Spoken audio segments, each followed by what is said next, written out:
ស៊ូស្ដីអ្នកទាំងអស់គ្នាតោះមកសម្រាយរឿងគាត់មិនមែនកើតមកជាវីរបុរសទេគាត់គ្រាន់តែជាឈ្មោះមួយក្នុងចំណោមមនុស្សរាប់លាននាក់ដែលត្រូវបានអូសទាញចូលទៅក្នុងល្បែងសុបិនអាក្រក់មួយដែលត្រូវបានបង្កើតឡើងដោយព្រះច្បាប់របស់ល្បែងនេះសាហាវហើយពិភពលោកគ្មានមេត្តាប៉ុន្តែខុសពីអ្នកអតីមីងត្រូវបានផ្ដល់អ្វីមួយដែលកម្រណាស់ឱកាសរស់រានមានជីវិត100ដងម្ដងហើយម្ដងទៀត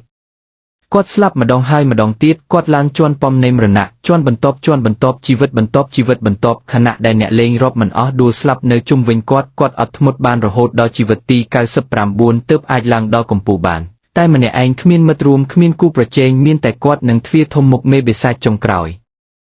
ជ័យជំនះហាក់ដូចជានៅជិតដៃប៉ុន្តែវាសនាមានកំប្លែងចុងក្រោយមួយទ្វារមិនបើកទេវាត្រូវការអ្នកលេង5នាក់គាត់ជាអ្នកនៅសល់ចុងក្រោយហើយបែបនេះគាត់ក៏ស្លាប់ម្ដងទៀត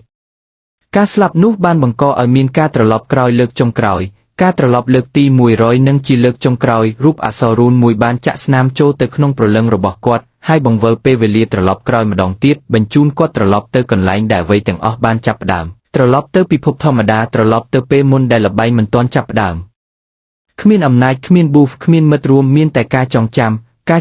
នៃការឈឺចាប់គ្មានទីបញ្ចប់និងកំហុសទាំងអស់ដែលគាត់ធ្លាប់ធ្វើលើកនេះមានមិនអនុញ្ញាតឲ្យវាសនាមកលេងល្បែងលើគាត់ទៀតទេឥឡូវនេះគាត់ជាប់នៅក្នុងរាងកាយរបស់ខ្លួននៅវ័យក្មេងព័ទ្ធជុំវិញដោយមិត្តរួមថ្នាក់ដែលធ្លាប់លេងសើចនិងធ្វើបាបគាត់សម្រេចចិត្តថាមិនមានមេត្តាទៀតទេមិនមែនត្រឹមតែរស់រានទៀតទេការគ្រប់គ្រងគឺជាគោលដៅតែមួយភ្លាមសំឡេងអាតកំបាំងមួយកាត់ផ្ដាច់ភាពស្ងប់ស្ងាត់នៃយប់សំឡេងត្រជាក់និងលេងសើចស្ទើរតែសើចចំអកសូរឆ្លងកាត់ទីក្រុងវាសើចចំអកមនុស្សជាតិហើយពួកគេថាជាមនុស្សល្ងងជាជាមដែលមិនដឹងអ្វីកំពុងរស់នៅដោយមិនដឹងពីការកាប់សម្លាប់ដែលកំពុងមកដល់មនុស្សជាច្រើនច្របូកច្របល់ហើយរត់ទៅរកប្រភពសំឡេងបន្ទាប់មកពីលើមេឃនាងបានចុះមកភ្លឺរលោងដោយពន្លឺដូចព្រះស្ត្រីម្នាក់ដែលមើលទៅដូចទេវតាជាមនុស្សនាងអន្តែតលើពួកគេភ្នែកពោពេញដោយការមើលងាយហើយមនុស្សថាជាសត្វស្វាកំសត់ក្នុងទ្រុងអ្នកខ្លះគិតថាវាជាផលប៉ះពាល់ពិសេសអ្នកខ្លះទៀតត្រូវបានសម្រស់របស់នាងតាក់ទាញដល់ថ្នាក់មិនខ្វល់អ្វីទៀតប៉ុន្តែរីយូមីនគ្រាន់តែឈរមើលដោយមិនចាប់អារម្មណ៍គាត់បានឃើញឈុតឆាកនេះមកហើយ99ដងហើយរាល់លើកវាក៏រំខានដូចគ្នាទេវតាដែលគេហៅថានាងញឹមយ៉ាងអួតអាងហើយនិយាយថាមនុស្សងាយធ្លាក់ក្នុងសេចក្តីស្រឡាញ់ជាមួយអ្នកកាប់សម្លាប់របស់ខ្លួនយ៉ាងណាបុរសម្នាក់ហាក់ដូចជាខឹងគាត់សើចហើយស្រែកចេញថានេះគ្រាន់តែជាការសម្ដែងចម្លែកមួយគាត់សួរថានេះជាការលេង cosplay ឬរូបភាព hologram អ្វីមួយនោះជាពាក្យចុងក្រោយរបស់គាត់ភ្នែកទេវតាប្រែជាក្រហមហើយក្នុងផ្លែតតែមួយក្បាលរបស់គាត់ត្រូវបានកាត់ផ្ដាច់ឈាមលាបពណ៌ក្រហមលើហ្វូងមនុស្សភាពភ័យខ្លាចផ្ទុះឡើងនារីភ្លឺរលោងនោះឥឡូវឈរជាអ្នកវិនិច្ឆ័យអ្នកចោទប្រកាន់និងអ្នកប្រតិបត្តិការសម្លាប់នាងព្រមានយ៉ាងត្រជាក់ថាអ្នកណានិយាយចេញម្ដងទៀតនឹងមានវាសនាដូចគ្នាភាពស្ងាត់បន្ទាប់មកនាងចាប់ផ្ដើមប្រកាសសេចក្តីប្រកាសដែលមានបានលំដងហើយម្ដងទៀតអ្នកទាំងអស់គ្នាត្រូវបានជ្រើសរើសឲ្យចូលរួមក្នុងល្បែងមួយវាមាន20ជុំមួយជុំក្នុងមួយខែព្រលឹងរបស់អ្នកនឹងត្រូវបញ្ជូនទៅពិភពផ្សេងហើយនៅទីនោះអ្នកត្រូវបំពេញបេសកកម្មជោគជ័យអ្នកត្រឡប់មកវិញបរាជ័យអ្នកស្លាប់ច្បាប់មិនច្បាស់ប៉ុន្តែហានិភ័យគួរឲ្យភ័យខ្លាចបន្ទាប់មកដល់ការវាយប្រហារដ៏ធ្ងន់ធ្ងរបំផុតមានតែពាក់កណ្ដាលប៉ុណ្ណោះដែលនឹងរស់រានមានជីវិតរលកនៃការភ័យខ្លាចលាតសន្ធឹងពេញហ្វូងមនុស្សទេវតាបន្តថាមានតែអ្នកអាយុពី15ដល់29ឆ្នាំប៉ុណ្ណោះដែលត្រូវបានជ្រើសរើសអ្នកចាស់ជាងឬក្មេងជាងអ្នកមានសំណាងអ្នកនៅសល់ក្រៅបុរសចាស់ម្នាក់អបអសាទរប៉ុន្តែភ្លាមក្មេងកំឡោះម្នាក់ចាប់កអាវគាត់ដោយអសប្បាយចិត្តមេក្រុមវ័យក្មេងម្នាក់បានបញ្ឈប់ស្ថានភាពឲ្យពួកគេផ្ដោតអារម្មណ៍មុនពេលរឿងរ៉ាវធំឡើងបន្ទាប់មកទេវតានិយាយថាអ្នកលេង18លានអ្នកត្រូវបានជ្រើសរើសហើយឥឡូវនេះល្បែងចាប់ផ្ដើមដោយគ្មានការព្រមានមនុស្សទាំងអស់ត្រូវបានបញ្ជូនទៅកន្លែងដាច់ដោយឡែកនាងនិយាយថាក៏បង្កើតអវេររបស់អ្នកហើយជ្រើសរើសឲ្យល្អអ្នកមិនមានឱកាសទី2ទេរីយូមិនស្ទាក់ស្ទើរទេគាត់ជ្រើសរើសរូបរាងដដែលដែលគាត់បានប្រើមក99ជីវិតរូបរាងដែលគាត់ទុកចិត្តបំផុតគាត់ហៅវាថា Black Side មួយផ្លេតបន្ទាប់មកគាត់ឈរនៅលើវាលស្មៅដែលស្គាល់ច្បាស់រាងកាយ digital ដដែលទេសភាពដដែលចំពោះគាត់វាមានអារម្មណ៍ថាពិតជាងរាងកាយមនុស្សរបស់គាត់ផ្ទាល់បន្តិចម្ដងអ្នកលេងផ្សេងទៀតមកដល់អស់សំណើចនឹងរូបរាងថ្មីរបស់ខ្លួនអ្នកខ្លះបង្ហាញសាច់ដុំអ្នកខ្លះសើចអ្នកខ្លះមើលខ្លួនឯងដូចជាកម្មវិធីបង្ហាញម៉ូដរីយូដឹងល្អមើលទៅឆ្លាតពេកគឺធ្វើឲ្យខ្លួនคล้ายជាគោលដៅអ្នកខ្លាំងពិតមិនបង្ហាញខ្លួនទេបន្ទាប់មកគាត់ឃើញគាត់យ៉ាងមានក្មេងដែលធ្លាប់ធ្វើបាបគាត់បង្ហាញខ្លួនវិញជាមួយអវេរសាច់ដុំធំដដែលកំហុសដែលអេហ្គោដែលតែពេលវេលាផ្សេងខណៈហ្វូងមនុស្សកំពុងរីករាយទេវតាបង្ហាញខ្លួនម្ដងទៀត ត្រឹមតែវត្តមានរបស់នាងក៏ធ្វើឲ្យអារម្មណ៍ទាំងអស់ត្រឡប់ទៅភាពតានតឹងវិញនាងសួរយ៉ាងត្រជាក់យីសប្បាយទេភ័យខ្លាចលាតសន្ធឹងវិញភ្លាមជុំទី1មិនទាន់ចាប់ផ្ដើមផងប៉ុន្តែល្បែងពិតប្រាកដបានចាប់ផ្ដើមហើយហ្វូងមនុស្សចាប់ផ្ដើមមិនសុខចិត្តនឹកសួរឡើងថាហេតុអ្វីបានជាមានអារម្មណ៍ថាមិនសូវមានមនុស្សដល់លានអ្នកផងទេវតាមុខងឹតហើយឆ្លើយថានេះគ្រាន់តែជាកន្លែងមួយក្នុងចំណោមកន្លែងជាច្រើនទៀតមានទីតាំងរាប់មិនអស់ទូទាំងពិភពលោកម្នាក់មានអ្នកគ្រប់គ្រងផ្ទាល់មាត្រដ្ឋាននៃល្បែងនេះធំល្វឹងល្វើយជាងដែលគេគិត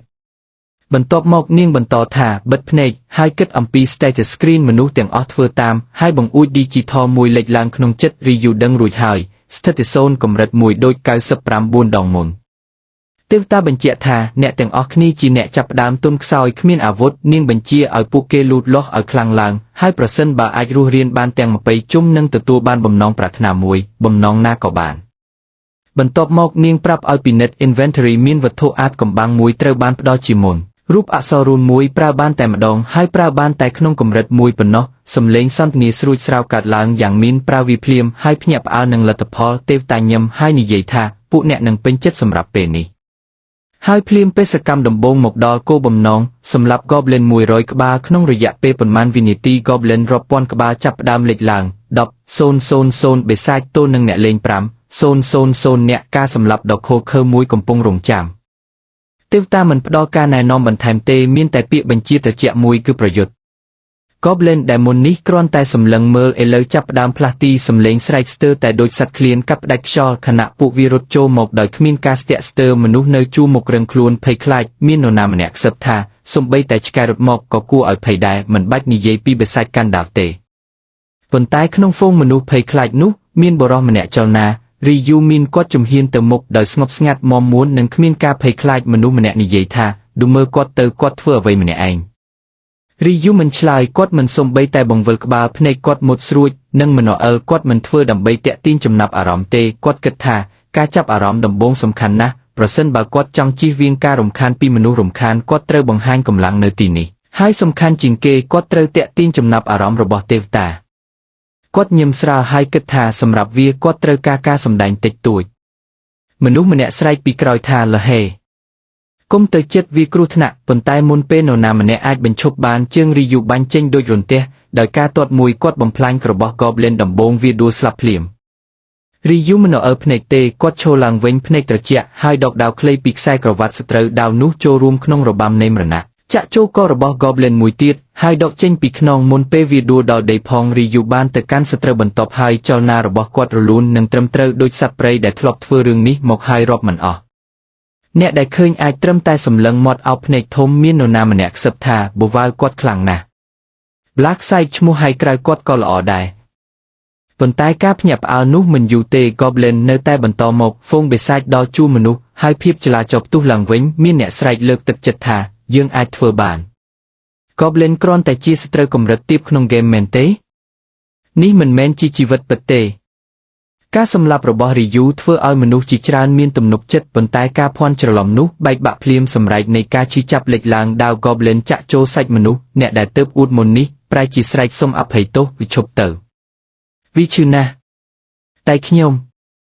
មនុស្សដួលម្នាក់ខ្លះដួលសន្លប់ខ្លះឈាមហូរភ្នែកពោពេញដោយការមិនជឿអ្នកខ្លះរត់គេចតែដួលលើដីអ្នកខ្លះគ្រាន់តែអង្គុយញ័រភ័យខ្លាច Goblin មិនឈប់ទេពួកវាម្ដងហើយម្ដងទៀតសាច់សំឡេងស្រាលគ្មាននរណាគិតថាវាជាល្បែងទៀតទេការជិះចាប់ឈាមក្លិននៃមរណៈវាពិតពេកគំនិតតែមួយនៅសល់ក្នុងចិត្តគ្រប់គ្នារស់រានមានជីវិតរត់លាក់ខ្លួនរស់សភាពគត់បានគ្រប់គ្រងហើយមនុស្សជាច្រើនចាប់ផ្ដើមរត់